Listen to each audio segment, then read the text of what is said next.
कल्पवास एक संस्कृत शब्द है। इसका मतलब होता है एक कल्प के लिए ब्रह्मा की तरह रहना। एक कल्प ब्रह्मा का एक दिन होता है। हिंदुओं का मानना है कि यह 4.32 अरब साल तक चलता है। यह समय तपस्या और आध्यात्मिक अभ्यास के व्रत का प्रतीक है। यह 1 महीने के लिए मनाया जाता है, आमतौर पर हिंदू कैलेंडर के माघ महीने में, जो जनवरी से फरवरी तक होता है। कल्पवास में सांसारिक सुखों का त्याग और साधारण जीवन अपनाना शामिल है। यह आत्मनिरीक्षण और आत्म खोज का समय है।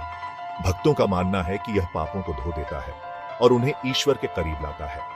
कल्पवास अक्सर पवित्र नदी तटों पर किया जाता है। गंगा नदी भक्तों के बीच विशेष रूप से लोकप्रिय है। कुंभ मेला एक विशाल हिंदू तीर्थ यात्रा जिसमें लाखों लोग कल्पवास करते हैं।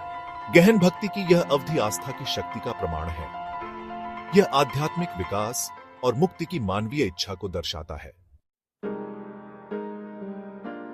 कल्पवास का हिंदू परंपरा में बहुत महत्व है। इसे मन, शरीर और आत्मा को शुद्ध करने के तरीके के रूप में देखा जाता है। आत्म संयम की यह अवधि व्यक्तियों को भौतिक इच्छाओं से मुक्त होने का अवसर देती है। फिर वे अपनी आध्यात्मिक यात्रा पर ध्यान केंद्रित कर सकते हैं। शास्त्रों में कहा गया है कि कल्पवास के कई लाभ हैं। इनमें अच्छा स्वास्थ्य, समृद्धि और आध्यात्मिक ज्ञान शामिल हैं। ऐसा माना जाता है कि यह पिछले पापों को मिटा देता है और कर्म को बेहतर बनाता है।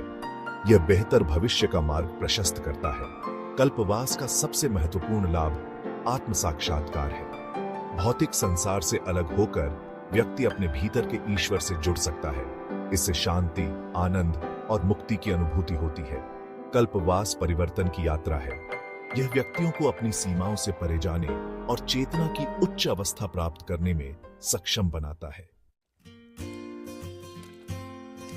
कल्पवास का उल्लेख विभिन्न हिंदू शास्त्रों में मिलता है। उदाहरण के लिए महाभारत में राजा युधिष्ठिर की कहानी है। उन्होंने कुरुक्षेत्र युद्ध के दौरान किए गए पापों का प्रायश्चित करने के लिए कल्पवास किया था।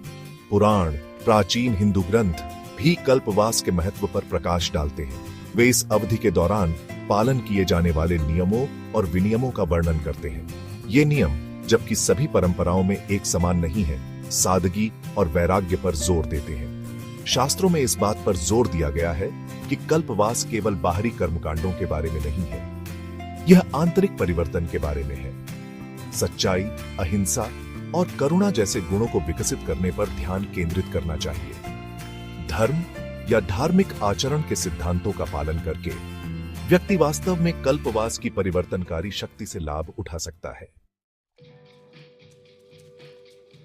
भाग 4, कल्पवास के दौरान पालन, आत्म अनुशासन की यात्रा। कल्पवास करने में कड़े नियमों और विनियमों का पालन करना शामिल है। इन प्रथाओं का उद्देश्य शरीर और मन को शुद्ध करना है। भक्त सूर्योदय से पहले उठते हैं और पवित्र नदियों में स्नान करते हैं। वे पूरे दिन प्रार्थना करते हैं और अनुष्ठान करते हैं। उपवास कल्पवास का एक केंद्रीय हिस्सा है। कुछ भक्त पूर्ण उपवास रखते हैं, केवल पानी या फल खाते हैं। अन्य लोग दिन में एक साधारण शाकाहारी भोजन करते हैं। विचार भोग को कम करने और आत्म संयम का अभ्यास करने का है। जमीन पर सोना, साधारण कपड़े पहनना और किसी भी विलासिता से बचना आम बात है। भक्त अपना समय प्रार्थना, ध्यान और मंत्रों का जाप करने में बिताते हैं। वे धार्मिक प्रवचन सुनते हैं और निस्वार्थ सेवा में संलग्न होते हैं। तीव्र आत्म अनुशासन की यह अवधि मन को शुद्ध करने और धार्मिक जीवन जीने के संकल्प को मजबूत करने में मदद करती है। भाग 5, निष्कर्ष। कल्पवास के सार को अपनाना। कल्पवास तपस्या की प्राचीन हिंदू प्रथा आध्यात्मिक विकास और आत्म खोज का मार्ग प्रदान करती है। यह आत्म अनुशासन, त्याग और समर्पण की यात्रा है। जबकि शारीरिक पालन महत्वपूर्ण है, कल्पवास का असली सार आंतरिक परिवर्तन में निहित है। सादगी को अपनाकर, आत्म संयम का अभ्यास करके और गुणों को विकसित करके व्यक्ति इस पवित्र व्रत के गहन लाभों का अनुभव कर सकता है। कल्पवास केवल एक अनुष्ठान नहीं, बल्कि जीवन जीने का एक तरीका है।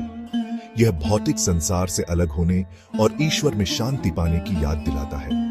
जैसे जैसे हम आधुनिक जीवन की जटिलताओं से गुजरते हैं, कल्पवास के सिद्धांत कालातीत ज्ञान प्रदान करते हैं। वे हमें पवित्र के साथ उद्देश्य, सत्यनिष्ठा और गहरे संबंध के साथ जीने के लिए प्रेरित करते हैं।